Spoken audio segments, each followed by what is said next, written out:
আসসালামু আলাইকুম। কেমন আছেন সবাই? আশা করি ভালো আছেন। তো আজকে রান্না করলাম মিষ্টি কুমড়া ভাজি, গুঁড়া চিংড়ি মাছের বড়া, আর ভাত। তো আজকে সিম্পল রান্না বান্না করলাম। এই যে ভাত। তো এখানে বুটের ডাল আর মসুরির ডাল নিয়ে নিয়েছি। তো বুটের ডালটা ভিজিয়ে রেখেছিলাম আমি। তো এখন ব্লেন্ডার করে নিব। এটা বাটিতে ঢেলে নিলাম। এখন মসুরির ডালটাও ভিজিয়ে রেখেছি, এটা তো আর ভিজতে বেশি সময় লাগে না। তো এটাও ব্লেন্ডার করে নিচ্ছি, দুইটা একসাথে মিক্স করলাম, একই বাটিতে রাখলাম। তো এটার মধ্যেই গুঁড়া চিংড়ি মিলিয়ে আমি বড়াটা বানাবো।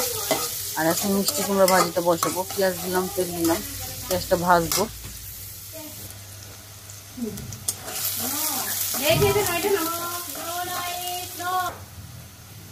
পেঁয়াজটা ভাজা হয়ে গেছে, এখন মিষ্টি কুমড়াগুলো দিয়ে দিব,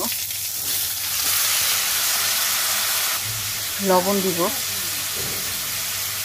সামান্য পরিমাণ হলুদের গুঁড়ো দিব, আর কাঁচামরিচ দিয়ে দিব, এরপর ঢেকে দিব। তো মিষ্টি কুমড়া ঢেকে দিলাম। এখন এই ফাঁকে যে গুঁড়া চিংড়িগুলো এটার মধ্যে দিয়ে দিলাম, আদা রসুন বাটা দিলাম, পেঁয়াজ দিলাম, লবণ, হলুদের গুঁড়ো দিলাম, ধনিয়া পাতা দিলাম। এগুলো ভালো করে মেখে নিব। কাঁচামরিচ কেটে সাইড করে রাখলাম, কারণ বাচ্চারা তো ঝাল খেতে পারে না। আলাদা কয়টা ভেজে তারপর কাঁচামরিচটা মিলিয়ে আবার ভাজবো। মিষ্টি কুমড়াটা হয়ে গেছে, এখন ধনিয়া পাতা দিয়ে দিব।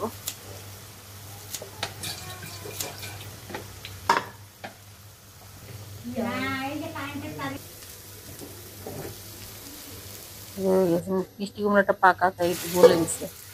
এখন পেঁয়াজটা ভাজার জন্য দিয়ে দিব। তেলটা গরম হয়ে গেছে, একটা একটা করে দিয়ে দিব আমি।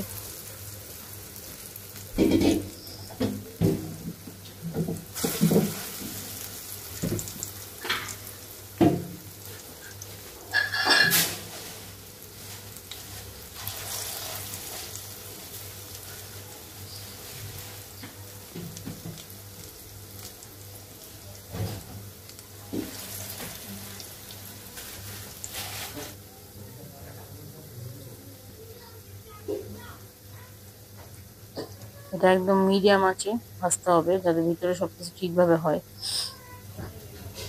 এখন উল্টে দিব।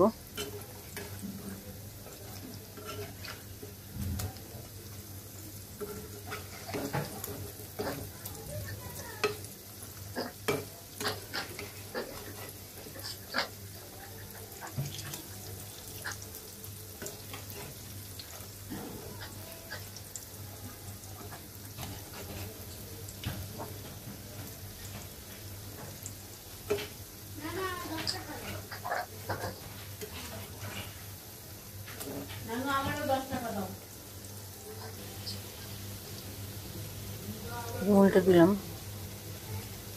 ভালো করে ভেজে নিব। যে ভাজা হয়ে গেছে, এইভাবে সবগুলো পেঁয়াজ ভেজে নিব। ভালো থাকবেন সবাই। আসসালামু আলাইকুম।